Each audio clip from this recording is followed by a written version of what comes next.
Assalamualaikum warahmatullahi wabarakatuh. Selamat siang semuanya teman-teman. Apa kabarnya? Salam sejahtera bagi kita semuanya ya. Semoga kita dalam kondisi sehat walafiat, tetap semangat ya walaupun kita masih banyak beraktivitas di sekitaran rumah atau ya kita mencoba untuk membatasi mobilitas kita gitu ya.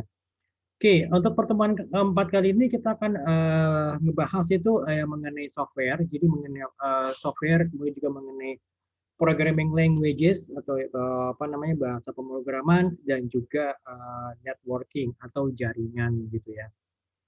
Nah, kemudian juga saya akan mencoba menjelaskan secara sekilas ya a glance explanation about artificial intelligence. Jadi saya akan coba memberikan penjelasan singkat mengenai artificial intelligence atau kecerdasan buatan gitu. Nanti untuk bahan-bahannya seperti biasa akan saya upload di e-learning gitu ya. Dan mudah-mudahan nanti pada saat nanti kalian siang ini sudah saya upload semuanya gitu ya. Oke, kita mulai aja untuk yang apa namanya bahan kita pagi ini. Oke, di layar teman-teman itu sudah kelihatan ya. Sebentar ini saya coba sudah terlihat ya untuk yang apa namanya software, programming languages dan networking gitu ya. Coba ini saya kecilin dulu bisa nggak nih? Okay, so a programming language. So what is a programming language? So it is an artificial intelligence. It is an artificial language designed to communicate instructions to a machine, particularly a computer. Jadi bahasa pemrograman itu adalah bahasa artificial, bahasa buatan yang diciptakan untuk supaya kita bisa berkomunikasi dengan dengan mesin, terutama itu komputer pastinya gitu ya. Programming languages can be used to create programs that control the behavior of a machine and or to express algorithms precisely. Jadi bahasa pemrograman itu diciptakan bahasa pemrograman itu dapat kita gunakan supaya kita bisa menciptakan program yang mengontrol atau yang mengatur perilaku dari mesin ataupun juga untuk mengekspresikan algoritma secara detail gitu ya. Jadi ada beberapa bahasa pemrograman. There are some programming languages ya that you can find. Kalau di sini tolong ditambahkan s ya. We can find so many programming languages ya, bukan too many ya. Kalau too many kayak terlalu banyak gitu. Jadi konotasinya itu negatif ya. Kalau di sini kan we can find so many, ada banyak bahasa pemrograman. So many programming languages gitu ya. Tambahin S di sini ya. Seperti misalnya Pascal, C++, Visual Basic, Visual Fox Pro, dan juga Java gitu kan. Oke, nanti kalau tadi kita ada bahas mengenai programming language, sekarang kita coba bahas mengenai jaringan, information network. Oke, ada secara umum itu dapat dibagi dua, jadi ada local area network dan juga wide area network gitu ya. So a local area network is a system whereby individual PCs are connected together within a company or organization. Jadi local area network itu adalah merupakan jaringan di mana PC ataupun standalone PC ya kita sebutnya, standalone PC itu dapat dihubungkan secara bersama-sama dalam sebuah perusahaan atau organisasi gitu loh.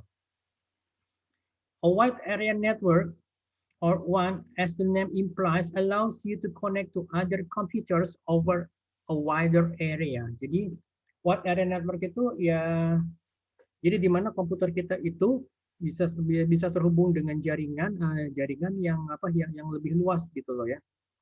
Oke. Oke, the use of network. Jadi bagaimana kita bisa menggunakan jaringan. If 10 people are working together within an office, it makes sense for them all to be connected. Sebenarnya kalimatnya mungkin lebih enak kalau misalnya gini ya. If 10 people are working together within an office, it makes sense for all of them to be connected to each other gitu loh. Jadi kalau ada 10 orang yang bekerja bersama dalam sebuah kantor itu ya jadi sangat dimungkinkan supaya sangat dimungkinkan bagi mereka untuk saling terhubung satu dengan yang lainnya gitu kan ya. So in this way, the office can have a single printer and all 10 people can print to it. Jadi dan dengan cara ini jadi kantor itu bisa menggunakan printer yang sama dan ke-10 orang ini dapat menggunakan printer gitu loh. In a similar way, the other devices such as modems or scanners can be shared. Jadi dengan cara yang sama ya. Jadi beberapa perangkat yang lainnya seperti misalnya modem, scanner itu juga dapat digunakan secara bersama-sama. Ya kan, jadi misalnya kalau 10 orang ini bisa terhubung ke internet dengan menggunakan satu modem saja gitu kan, tanpa tanpa masing-masing harus dipasangin modem gitu kan. Even more useful is the ability to share information when connected to a network gitu. Ya bahkan yang lebih yang lebih useful itu adalah kemampuan untuk saling berbagi informasi pada saat ya kita saling terhubung satu dengan lainnya dalam sebuah jaringan gitu kan. Oke, computers in daily life. Jadi penggunaan komputer dalam kehidupan kita sehari-hari. Contohnya apa? Untuk aplikasi accounting, juga mungkin aplikasi game, bahkan juga sekarang game itu sudah bisa diakses lewat smartphone gitu kan. Kemudian juga untuk tujuan pendidikan, kemudian juga untuk yang online banking, kemudian juga bisa digunakan di supermarket gitu ya. Kemudian juga saat ini yang lagi trending itu adalah sejak virus COVID-nya itu merebak, itu adalah WFH, working from home gitu ya. Oke. Computer virus. Ya, kita sekarang lihat virus komputer. Memang pastinya ada antivirusnya ya. Tetapi antara virus dan antivirus mana yang terlebih dahulu ada? Kan pastinya virus yang muncul, baru setelah itu kemudian muncul vaksinnya atau antivirusnya gitu kan ya. Ya sama aja seperti kayak misalnya virus COVID-19 kan. Virusnya dulu merebak gitu ya, setelah hampir setahun baru muncul vaksinnya gitu kan. So kita lihat sini computer virus. Viruses are small programs that hide themselves on your disk, both flash disk and your hard disk gitu kan. Unless you use virus detection software, the first time that you know that you have a virus in when it activates gitu kan. Different viruses are activated in different ways. Jadi virus yang berbeda itu cara pengaktifasiannya itu berbeda gitu kan. Jadi caranya berbeda-beda ya. Misalnya kayak virus influenza ya dengan virus COVID mungkin sedikit-sedikit sama, tetapi kan berbeda-beda gitu kan. Kemudian virus apa lagi? Kalau dulu dalam virus flu burung atau avian flu itu kan berbeda dengan virus COVID-19 gitu loh. Nah seperti itu. Oke. So how do viruses infect personal computers? Viruses hide on a disk, and when you access the disk, either a diskette or another hard disk over the network, the virus program will start and infect your computer. So the worst thing about a computer virus is that they can spread from one computer to another, either via the use of infected hard disk or over a computer network, including the internet. Jadi virus itu bersembunyi di hard disk itu, dan pada saat kita mengakses hard disk tersebut, atau mungkin itu masih zamannya disket, atau mungkin external hard disk, atau mungkin flash disk, atau bahkan juga jaringan. Jadi program virus itu akan teraktivasi dan juga akan menginfeksi komputer kita gitu loh. Oke, so the worst thing about a computer virus, jadi hal yang paling buruk mengenai virus komputer adalah Virus ini dapat menyebar dari satu komputer ke komputer yang lain melalui flash disk yang sudah terinfeksi atau melalui jaringan, jika termasuk sini adalah jaringan internet gitu loh. Oke.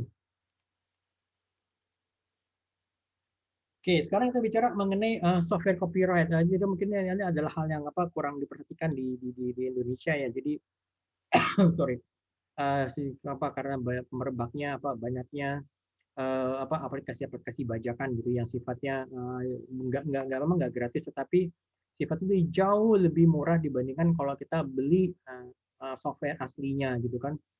Jadi misalnya kayak perangkat lunak misalnya untuk aplikasi untuk pengolahan data statistik gitu ya. Itu kan saya juga pakai gitu ya. Pakai yang bajakan.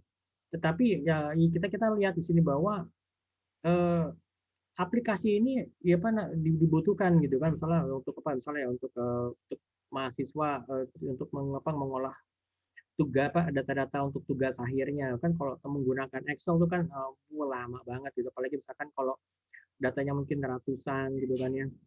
Jadi kan butuh waktu, sedangkan kan untuk pengolahan datanya ini kan kita waktunya kan tuh mepet gitu ya. Ya itu bayangkan aja misalkan kalau mahasiswa ini ya atau saya ya harus menggunakan apa aplikasi yang real yang aslinya tuh dengan harga yang jutaan gitu kan, gitu loh. Jadi kita bicara mengenai hak cipta.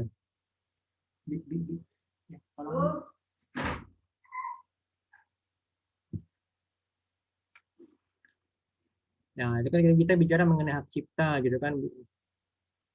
Nah, juga sekarang kita juga bicara kalau software copyright, kita bicara mengenai license kan. Misalnya kalau kalian beli aplikasi yang asli itu kan pasti ada license-nya gitu kan. Misalnya misalnya Microsoft Windows itu misalnya untuk berapa user gitu kan. Misalnya untuk 5 user atau mungkin untuk 10 user itu kan harganya akan berbeda. Semakin banyak usernya, ya pasti harganya akan semakin tinggi gitu kan. Walaupun hitungan per user mungkin jatuhnya lebih murah gitu ya.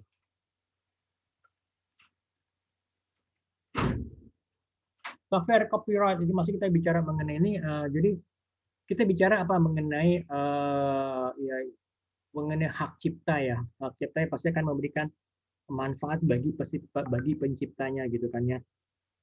Oke, kali ini kalian bisa baca sendiri. Oke, saya mau coba langsung kepada sebentar. Sebentar, saya mau coba langsung ke.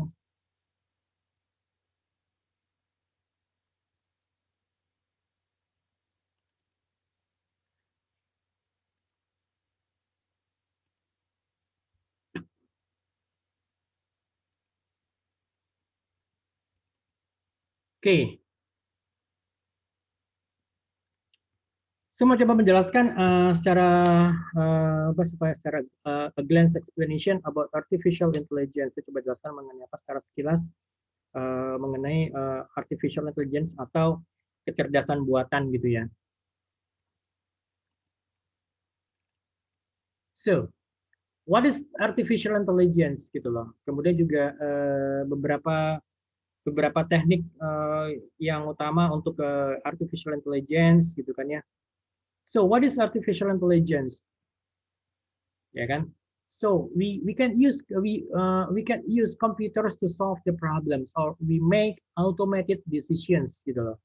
For such tasks, so when done by humans, typically require intelligence. Kan pada saat apa sih artificial intelligence itu atau kecerdasan buatan itu? Jadi kita menggunakan komputer untuk memecahkan masalah gitu loh, atau kita membuat decision yang sifatnya terotomatisasi gitu loh. For task, jadi pada saat kita melakukan hal tersebut, pada saat hal-hal tersebut dilakukan oleh humans itu biasanya membutuhkan kecerdasan gitu loh, ya kan? Karena kita perlu melakukan perlu membuat decision itu dibuat berdasarkan dari berdasarkan dari data-data atau informasi yang kita miliki gitu kan, sehingga kita bisa membuat keputusan gitu kan. So the limits of artificial intelligence kan. Jadi sebenarnya weak pattern based artificial intelligence. Jadi computers solve the problems by detecting useful patterns. Jadi komputer itu memecahkan masalah dengan mendeteksi patternnya, jadi mendeteksi pola-pola yang ada gitu loh. Pattern-based artificial intelligence is an extremely powerful tool. Jadi artificial intelligence yang berdasarkan pattern ini merupakan tools yang sangat powerful. Artificial intelligence has been used to automate many processes today. Jadi artificial intelligence itu sudah banyak digunakan untuk melakukan proses otomasi saat ini gitu ya. Misalnya seperti apa driving, kemudian juga misalnya apa translation language translation gitu kan. Jadi untuk misalkan kayak kalian terlihat yang kendaraan tanpa driver dan kendaraan supir. Kemudian juga untuk kalau kalian lihat itu di Google Translate itu kan itu menggunakan pattern based artificial intelligence gitu loh. Gitu. Jadi ada dua approach utama untuk artificial intelligence. Yang pertama adalah logic and rules based approach gitu kan. Lalu yang kedua machine learning, jadi pattern based approach. Jadi kalau misalnya contohnya yang paling gampang ya Google Translate. Google Translate itu dia menggunakan machine learning gitu loh. Oke, kalau untuk yang pertama ini logic and rules based approach. Contohnya ini adalah misalnya untuk TurboTax. Jadi ini untuk yang personal income tax laws represented or as a logical computer rules, ya kan? Software itu menghitung kewajiban pajak gitu. Jadi kewajiban dari orang ini berapa sih pajak yang harus dibayar gitu. Kemudian berapa berapa besarnya gitu, perhitungannya seperti apa gitu, seperti itu gitu. Oke, lalu yang kedua adalah machine learning. Jadi ini machine learning itu merupakan artificial intelligence yang pattern base yang paling banyak digunakan untuk artificial intelligence saat ini gitu ya. Jadi ini penggunaan dari machine learning itu misalnya ya untuk yang kendaraan tanpa supir dia self driving vehicles, kemudian juga Netflix, kemudian juga yang seperti untuk kayak Google Translate gitu itu banyak menggunakan machine learning approach gitu ya. Misalnya seperti Netflix itu dia memberikan rekomendasi itu berdasarkan dari machine learning. Jadi misalnya dilihat dari kebiasaan-kebiasaan dari customer-nya, itu dia mengakses film-film seperti apa. Nah ini film ini kan dilihat ini pattern-nya, misalnya apakah film action atau misalnya film-film Korea atau film apa, nah itu kan dilihat gitu. Nanti kan Netflix akan memberikan rekomendasi kepada film yang film-film yang kurang lebih disukai oleh si konsumen gitu loh. Kemudian juga itu Google Translate misalnya ya, kalau mungkin teman-teman yang ada yang mencoba mentranslate paragraf dari bahasa Inggris ke bahasa Indonesia atau sebaliknya dari bahasa Indonesia ke bahasa Inggris gitu kan. Ini juga menggunakan Google Translate yang which is dia menggunakan machine learning method gitu loh. Oke, kemudian untuk machine learning main points itu adalah learning, kemudian pattern detection, kemudian data, kemudian juga lagi self programming. Ini kalian bisa baca sendiri. Contohnya misalnya apa? Seperti untuk kita melakukan filter untuk email spam gitu loh. Gitu. Oke. Nah, ini seperti inilah penggunaan dari artificial intelligence ini secara garis besarnya gitu kan. Oke, saya minta juga untuk teman-teman